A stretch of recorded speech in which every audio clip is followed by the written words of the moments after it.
어제가 한글날이었죠. 말과 글 말고도 손으로 대화하는 방법이 있습니다. 바로 수어라고 하죠. 이게 수어가 10년 전에 법적으로 인정된 공식적인 우리 언어이기도 합니다.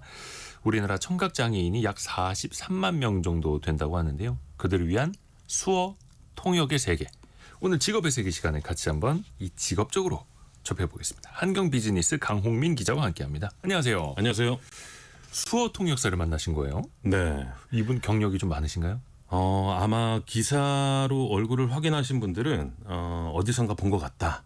TV에서. 이런 생각을 좀 하실 수 있을 것 같은데, 이분이 수어 강사로는 약 한 20년, 그리고 이제 농인 수어 통역사로는 약 17년째 활동 중인 굉장히 베테랑이시네요. 네, 수어 통역사이신데요. 이분의 부모님 두 분 모두 농인이셔서 예. 태어나면서부터 자연스럽게 이제 수어를 좀 배워야 하는 현실이었는데, 얘기를 좀 들어보니까 이분이 태어나서 한 두 돌쯤 됐을 때 이 소리에 반응하지 않는다는 걸 알고 부모님께서 이제 병원에 데리고 갔대요. 그래서 이제 농인 판정을 받게 되었는데, 이분의 동생이 있습니다. 네. 그 동생을 포함해서 가족 모두가 이제 농인이라고 하고요. 그래서 이제 수어를 태어나면서부터 제1 언어로 배우게 됐고, 농인들이 집에서만 쓰는 수어가 있다고 합니다. 이걸 이제 홈사인이라고 하는데, 네. 가족들만 뭐 좀 아는 이런 줄임말처럼 이렇게 쓰는 거죠. 근데 이제 나중에 학교에 가보니까 수어에 다른 표현이 있다는 걸 알게 되면서 이 표준 수어를 익혔다고 합니다. 홈사인. 네. 참고로 이것도 우리 가족끼리만 알아듣는 손짓, 발짓 뭐 이런 거. 그렇죠. 약어처럼 이렇게 쓰는 건데, 인터뷰하면서 좀 알게 된 건데, 예전에 농아인이라는 표현을 썼었잖아요. 농아인. 네. 농아인. 근데 이제 아자가 이 버금 아자를 쓰는데, 예. 이 뜻이 말을 못한다라는 부정적인 의미가 있어서 지금은 농인으로 통칭해서 쓰고 있었습니다. 그러니까 청각장애인을 농인이라고 부르면 되는 거예요. 맞습니다. 이거 좀 어려운 용어기는 합니다만. 그래서 강홍민 기자는 어떻게 그 수어 통역사분하고 어떻게 소통을 한 거예요? 이제 다른 청인이라고 하면 이제 들을 수 있는 사람. 비장애인 수어 통역사가 이제 통역을 하면서 이중으로 이렇게 그렇게 인터뷰를 했었죠. 하신 거예요? 대화를 나눴습니다. 그렇게. 수어를 좀 배우셨나요? 이번 기회에? 배웠는데요. 네. 어렵더라고요. 뭐 감사합니다. 뭐 요 정도. 박미영 님이 수어 공부한 지 1년 됐는데 오늘 기대됩니다라고 이야기를 올려주셨는데 이게 수어가 어렵죠. 그렇죠. 또 왜 우리가 뉴스라든지 어디에서 이제 정부에서 공식적으로 뭐 발표할 때 수어 통역하시는 분들이 화면 하단에 이렇게 동시에 나오지 않습니까? 그렇죠. 동시 통역처럼. 근데 그분들 보면요. 표정이 굉장히 생동감 있으세요. 보통 이제 브리핑 할 때 그렇게 많이들 하시는데. 일부러 그렇게 하시는 걸까요? 그렇죠. 보통 이제 그 수어를 하는 분들의 표정이 굉장히 그 다양하고 풍부한데, 맞아요. 이 수어에서 손 말고 뭐 얼굴, 머리, 그리고 몸 같은 이 비수지 부위를 활용하는 걸 비수지 기호라고 표현을 합니다. 비수지 기호. 비수지 기호. 이게 청인들의 음성과 억양 같은 역할을 하는데, 실제로 이 표현 방식을 인터뷰에서 확인을 했어요. 이 청인의 경우, 비장애인의 경우에는 아프다라고 표현을 할 때 아픔의 강도에 따라서 이 표현이 좀 다르잖아요. 뭐 조금 아플 때는 아프다. 근데 많이 아프다라고 할 때는 아프다.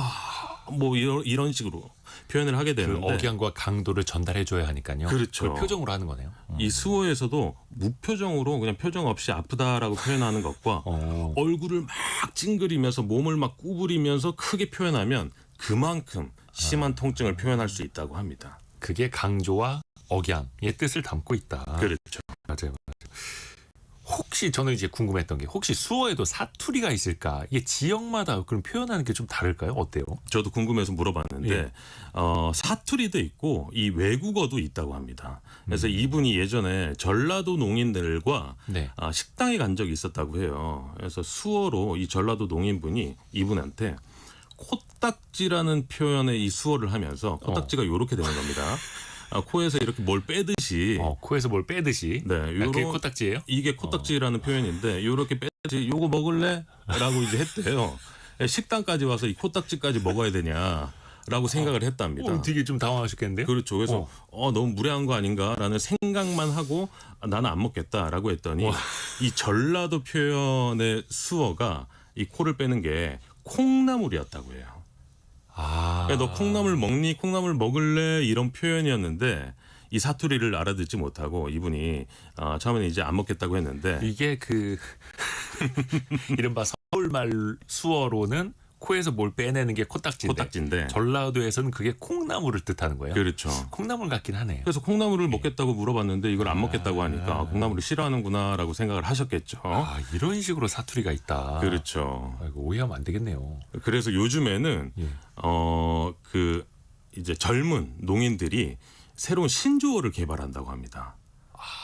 수어로도 신조어가 있어요. 그렇죠. 이분이 한 이제 50을 넘기셨는데 이분도 못 알아듣는 수어가 젊은이들 사이에서 쓰는 이 신조어 수어가 꽤 많다고 해요. 뭐 실제 우리가 생활에서 쓰는 용어나 인터넷 용어나 그렇죠. 수어나 막 Z세대들이 막 새로운 말 만들어내고 막 줄임말 생기고 갈수록 복잡해지겠네요. 그러면. 맞습니다. 그럼 이거 수어 통역하시는 분들도 공부를 끝없이 하셔야겠네요. 계속 꾸준히 해야 되는 또 당연히 직업이고요. 언어니까 시대에 따라서 또 변하게 될 테고요. 네. 또 하나 궁금한 거. 외국어. 이게 만국 공통어로 아시는 분들이 있거든요. 수어. 근데 그게 아니라면서요. 나라마다 다르다면서요. 네, 외국어도 조금씩 이제 국가에 따라 다른데 그래서 이제 통역사도 국제 통역사는 더 많은 공부를 해야 된다고 하더라고요. 그래서 재밌는 건 이 저 같은 이제 청인들이 외국인들과 대화를 할 때 좀 이제 위축되고 꺼리는 경우가 좀 있잖아요. 예. 근데 이 농인들은 손짓, 발짓, 아까 말씀드린 이제 비수지교를 굉장히 활용을 잘하기 때문에 예. 오히려 외국인들과 소통을 더 잘 할 수 있다고 합니다. 아, 오히려 그러게. 그러면 이게 또 나라별로 다르게 되면은 뭐 예를 들어서 앞에서 이야기한 사투리도 지역별로 배워야 하는 데다가 외래어도 배워야 되고 아예 외국어 자체도 수어로 따로따로 배워야 하는 거예요. 그렇죠. 이거 근데 수어 하시는 분들은 나중에 헷갈리지 않을까요? 그러니까 그만큼 더 이제 공부를 좀 많이 해야 되고 지역별로는 크게 차이는 없지만 외국인이 하는 수어의 경우에는 뭐 단어나 표현 방식이 좀 다르기 때문에 이걸 다 공부를 해야 된다고 합니다. 그러면 이거 수어 통역사까지 하려면 공인된 자격증을 따야 되는 거예요? 그렇죠. 이제 수어 통역사라는 자격증이 있는데 일반적으로 생각할 때 농인들은 어렸을 때부터 수어를 이제 배워 오다 보니까 네. 이 자격증을 취득하기가 좀 쉽겠다 생각하실 텐데 태어날 때부터 이 농인이 된 분들은 수어가 제1 언어잖아요. 그렇기 때문에 이 한국어를 다시 배워야 되는 상황이에요. 그래서 이제 굉장히 좀 어렵다고 하는데 이 자격증 시험을 좀 들어보니까 문장을 보고 수어로 통역을 한다거나 아니면 농인의 수어를 보고 다시 음성으로 옮기기 같은 테스트를 하기 때문에 그만큼 어렵다고 합니다. 그러니까 수어도 배워야 하고 글과 말도 기본적으로는 알고 있어야 하고 들리진 않더라도. 맞습니다. 4762님이 외국 팝 가수 공연에서 수어 하시는 분은 영상을 봤는데 정말 존경스럽더라고요. 네. 팝 음악까지도 수어로 통역을 해주는 거예요. 그 느낌을 또. 감정까지. 야, 대단합니다. 아까 이제 청인과 동인 이렇게 또 이제 우리가 표현을 하게 되는데 비장애인 통역사 맞습니다. 그리고 청각 장애인인 수어 통역사 좀 농인 어떤 수어 차이가 통역사. 있을까 일을 할 때? 이분들이 말하기로는 이제 청인이 하는 수어는 평면적이다라고 네. 하면 농인의 수어는 입체감이 있는 3D라고 표현을 했는데 네. 같은 내용이더라도 농인이 통역하면 뭐 표정의 변화가 더 이제 생생하고 풍부하게 전달이 돼서 실제 우리가 뉴스나 뭐 국회 브리핑을 볼 때 이 정보를 접하는 농인들이 가장 크게 느낀다고 해요. 실제적으로 이분의 아버지께서 농인이신데 굉장히 오랫동안 이제 이 수어로 생활을 하셨음에도 불구하고 이 청인 통역사가 하는 내용을 잘 못 알아들을 때가 있다고 합니다. 아, 우리가 왜 그 지역별로 뭐 영어 난 열심히 하지만 외국인이 못 알아듣는 것처럼 그렇죠. 그런 비슷한 겁니까?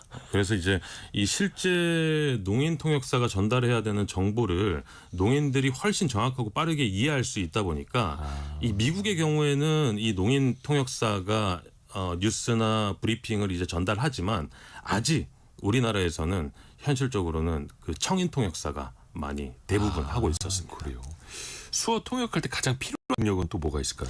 가장 중요한 건 농인과 청인 이 두 문화를 잘 이해하는 것이라고 했는데 수어 통역사가 단순히 이제 단어를 전달한다라기보다 양쪽의 사고와 표현을 잘 전달해주는 다리 역할을 하기 때문에 이 부분이 좀 중요해 보였고 아까 말씀드린 대로 이제 전문 지식도 좀 중요한데 예를 들어서 병원에 농인이 갔을 때 청인 의사가 강경합니다라고 했을 때 이 의료 지식 없는 농인들은 굉장히 이해하기 어렵거든요. 그래서 이제 간이 딱딱해져서 제 기능을 못한다라고 이제 풀어서 이 수어를 해주는 게 굉장히 중요한 포인트라고 합니다.